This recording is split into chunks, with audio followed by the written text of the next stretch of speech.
Hello, we are going to see what is CSS in today's video. First of all, full form of CSS is Cascading Style Sheet. Here, what is CSS?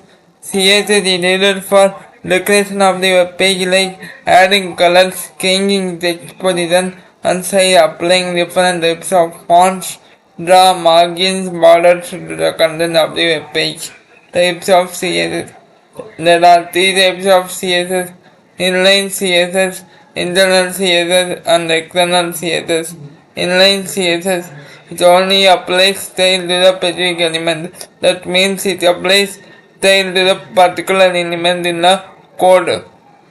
The style is applied using style tag. And second one, internal CSS.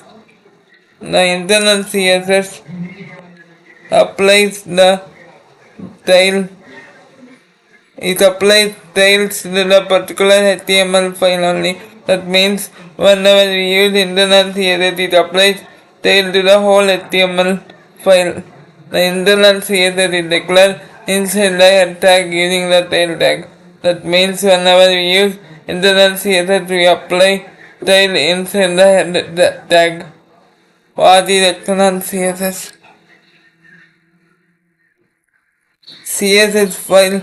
CSS is written in a separate .css file and linked using the link tag. This means we create separate CSS file and set a file with .css extension and then link the CSS file to the HTML file.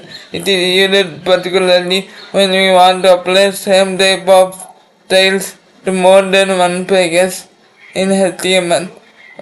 Hope you understand this explanation. If you understand this explanation, then give a like, share with your friends, and subscribe to my channel.